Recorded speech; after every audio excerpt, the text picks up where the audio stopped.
Parliament Hill in Ottawa. For decades, a vast swath of eastern Ontario, including parts of Canada's capital city, has been claimed by various groups of Algonquin.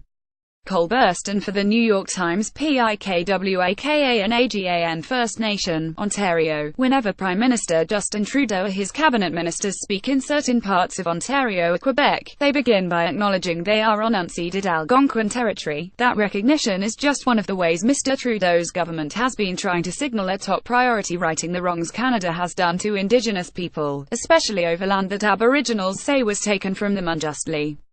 But finding common ground on this issue has proved to be one of Mr. Trudeau's most difficult policy initiatives, and critics say efforts to resolve the land disputes have bogged down.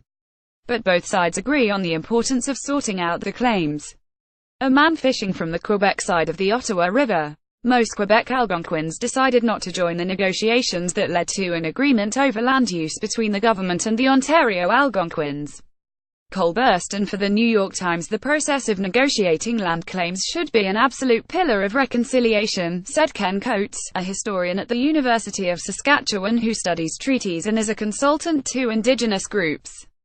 This is our chance to get it right, and if we don't, boy, when will we get the chance again? Of the many issues dividing Canada's federal and provincial governments from its Indigenous people, land claims are among the most symbolically important and economically consequential, often involving vast amounts of land.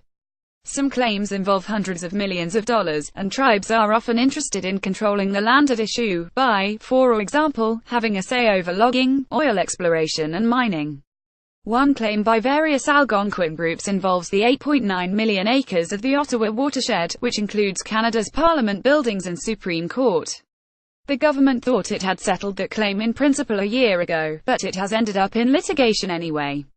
The land conflict in eastern Ontario and western Quebec started for the Algonquins in 1800, when a group of settlers established a town near the Chaudière Falls, just upstream from where Canada's Parliament now sits. Cole Burston for the New York Times. The claims are legally thorny, often requiring historians, archaeologists, geographers and geologists to give evidence, sometimes stretching back before recorded history to support, or challenge, them. In some regions, land may have been occupied by different Indigenous groups at different times, even changing hands after battles that were unrecorded. These groups may all assert rights, and claims can overlap. Then there is the problem of treaties. Some Indigenous groups, like the Algonquins, never signed treaties giving up their land. The government says it is talking with about 140 Indigenous groups in that situation. Others did sign treaties, and a government tribunal that deals with treaty disputes has 72 cases and is so overwhelmed that it cannot estimate how long it will take to resolve them. Jean Guy Whitedick, the chief of Kitigan-Zibi, a reserve about 70 miles north of Ottawa in Quebec. This government is good at talking a lot but not very strong on action, he said.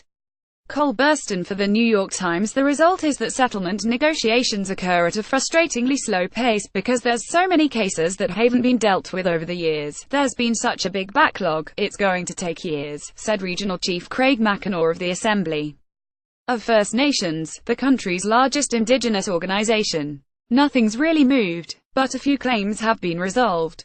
After 20 years of talks, Parliament in 2014 approved a deal with the Tla'amin First Nation, involving land along the coast north of Vancouver. It gave the members of this Indigenous group ownership of about 21,000 acres, upfront payments of 42 million Canadian dollars and then annual compensation of more than 700,000 Canadian dollars for resources, like lumber, harvested from the land. The Supreme Court of Canada ruled last year that the MEAQTIs, people of Indigenous and European ancestry, could also assert land claims in areas where they have traditionally lived. About a month later, Carolyn Bennett, the minister in charge of negotiations with Indigenous groups, formally committed the government to settle with the MEAQTIs of Manitoba, who were promised about 2,150 square miles of land 147 years ago. That claim includes the city of Winnipeg, although the Manitoba MEAQTI's leadership has said that it does not intend to take land now owned by others. Ultimately, government land outside of the city will likely be transferred. Construction work on the windmill development group's ZB project in Gatineau, Quebec, across from Ottawa. Cole Burston for the New York Times. Sabrina Williams, the spokeswoman for Ms. Bennett, said the government is trying its best to find a way to sort out the claims. We believe that we need to do more to be able to construct a relationship that has never before been achieved with success, she said. But Chief Mackinac, a Cree from Alberta, says the government's figures for outstanding claims are understated and its processes fossilized. And other Indigenous leaders are critical that the government has not set aside money. Indigenous groups say they need to assume control over the land after claims are settled. This government is good at talking a lot but not very strong on action, said Chief Jean-Guy Whitedick of Kitigan-Zibi, an Algonquin reserve in Quebec about 70 miles north of Ottawa. Of all the outstanding land issues, the Algonquin claims involving the Ottawa watershed, a huge swath of territory in eastern Ontario and western Quebec, are perhaps the most complex in the country. Jeff Westind, a principal with Windmill Development Group, said that even as a private property owner, he has an obligation to reconcile with Indigenous communities for past wrongs. We committed apartheid, there's no ifs, ands or buts about it, he said. Cole Burston for the New York Times. The land conflict there started for the Algonquins in 1800, when a group of settlers established a town near the Chaudière Falls, just upstream from where Canada's Parliament now sits. Over the years, the land the Algonquins controlled shrank to just a few reserves. Some groups of Algonquins were left with no land at all. About 25 years ago, Algonquin groups started formal talks with the federal government, and later the province of Ontario, about resolving their claims. Last October, the Algonquins of Ontario, and the provincial and federal governments, reached a land agreement in principle. About 4,000 Algonquins would get 117,000 acres of government-owned land and about $300 million Canadian dollars. They would also have a say over the management and planning of even larger area of government-owned land. But the Algonquins in Quebec declined to take part in the talks and rejected the deal.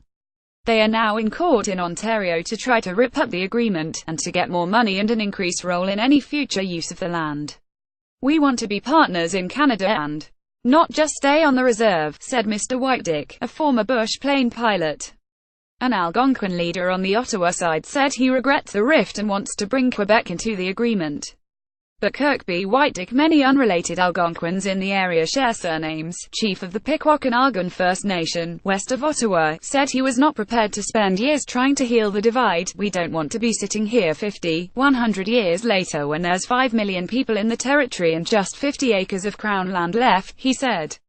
Jean-Guy Whitedick said that even as the Quebec Algonquin push for a different deal, they recognize the reality of European settlement and are not interested in seizing or taxing homes on private property, or displacing politicians on Parliament Hill.